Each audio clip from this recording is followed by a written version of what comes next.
Hello there. My name is Dorothy Peng and I'm a licensed acupuncturist, and I have over 20 years of experience in treating hormonal imbalances.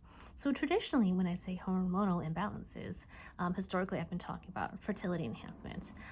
But lately, a lot more women have been coming to me for we can call it perimenopause management.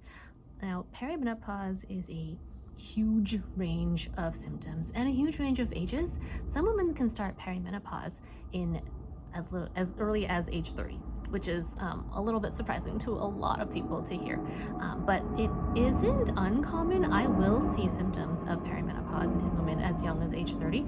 It's not unheard of. It's not the most common thing, but it does happen. And I will also see perimenopause potentially in women as old as 50. So it's a huge range of age and such a huge range of symptoms. And I think we need to talk about it more as women because there's a lot of taboo around this subject, and it really leads to a lot of confusion and frustration and maybe not the best medical management of the symptoms, because a lot of women don't even realize what they're experiencing is a hormonal imbalance. They think maybe it's just in their head. They think maybe it's a panic attack.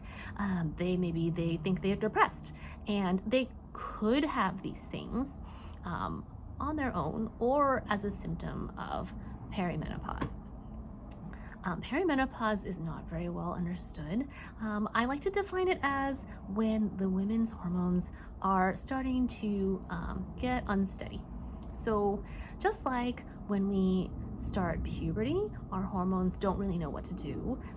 They kind of start and stop, and they're kind of irregular, and you don't cycle regularly, and you don't feel regular either. And every cycle can be kind of different at the beginning. Similarly, with perimenopause, the hormones are not regular anymore, and that doesn't necessarily mean that the period is changing. So I think that is a thing that really causes a lot of confusion for women, is that their periods are still pretty regular. So it's not like they're missing a month or 2 months or 3 months of period, or that the number of days in between their period starting is any different. The differences don't have to be necessarily related to days in the cycle. But the feelings that can happen because of the hormonal imbalances that are happening inside the body can be really different. They could be not really physical, they could be very psychological. Some women, like I said, have no physical symptoms, but a lot of, let's say, brain fog or anger, irritability, or impatience, or confusion. They're just not as sharp as they used to be. Brain fog is a very common complaint of menopause and perimenopause, just not thinking as clearly and as easily as before, or losing words or concepts temporarily, or like I said, irritability or anger, really easy to get very angry. It's not normal for her. It's outside of her typical personality. I mean, we all get angry sometimes, but the amount of anger and irritability that comes with perimenopause is distinctively more, and maybe doesn't have a reason, because the reason is internal hormones that we can't feel and understand in the moment. It's not like there is a physical marker in the moment that we can refer to know that that's what making us angry. So perimenopause is pretty well managed by acupuncture when I treat perimenopause, and everyone's going to do this a little bit differently. But what I like to do in my office when I treat perimenopause with acupuncture and sometimes herbal medicine, that's up to the discretion of the patient. We can just use one, but it's usually better and faster if we use both. Is I like to enhance hormones and relieve stress greatly. And I like to do this combination because clearly when we hit perimenopause, our hormones are dipping and kind of sporadically and erratically, but they're not the same as they used to be. The average rate, let's say, of hormones is lower, at least some of the time. So that's why I like to do some hormone helping, some hormone boosting, to make the transition a little more even.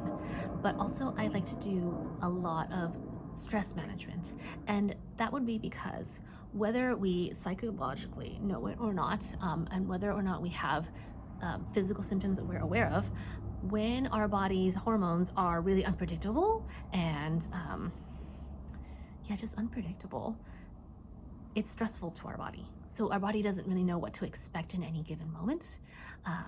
And that feels bad.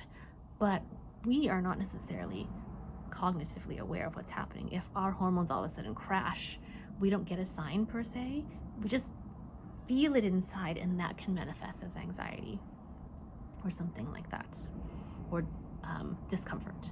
So that's why I like to do a hand-in-hand treatment where we do, yes, hormone balancing, hormone helping, but also do a lot of stress management because the body is under stress. A lot of the time, what's difficult to understand is that maybe psychologically we don't see any additional stress. You know, our lives are pretty much the same when we experience perimenopausal symptoms. It's not that there's been this big outside change in our life, but what is very different is that inside, our hormones are unpredictable and unreliable, and that causes a physical stress on the body, even though we can't necessarily feel it physically, to the extent that we know it's happening. But our body knows it's happening, and our body doesn't feel good about it. And so it can manifest as anxiety pretty easily when we have hormone changes that are really abrupt in our system. I hope this explains a little bit about what is perimenopause and how acupuncture can be used to help manage the symptoms of perimenopause. A lot of the time, women get really frustrated because there aren't a lot of treatment options. I mean, there is perhaps hormone replacement, and I'm not necessarily saying this is a great choice for everyone. I mean, but it's pretty much the only treatment out there that is conventionally offered by Western medical doctors, and a lot of women aren't comfortable with that. And again, I'm not poo-pooing on it, and I'm not saying it isn't or isn't for everyone, but not everyone's comfortable with that, nor feels like that's the most natural thing to let happen. But acupuncture can be used to even out the hormones some, and to help relieve a lot of the stress that the body is experiencing because of these unpredictable changes that happen on a daily, hourly basis. If you have any questions, please feel free to ask them or give me a call, or message me at my office, and I'd be happy to help answer them. And if you'd like to give it a try, I highly encourage you to try acupuncture for hormone rebalancing. It's very relaxing, it's very soothing. It's a great way to take care of your body because your body has worked so hard for you your whole life. And when we are going through the point where we're doing, perimenopause, it's a great time to pay back our body because it's feeling a little bit tired. The hormones are just not as strong as they used to be, and it can really use our support. And it supports long-term health after, during perimenopause, but also after menopause and beyond. Once again, my name is Dorothy Pang. If you have questions, please let me know, and I look forward to hearing from you. If you're not sure if this might be for you, please book a consultation for free. You can grab one on my scheduling website below. All right, thank you. I look forward to seeing you soon. Bye.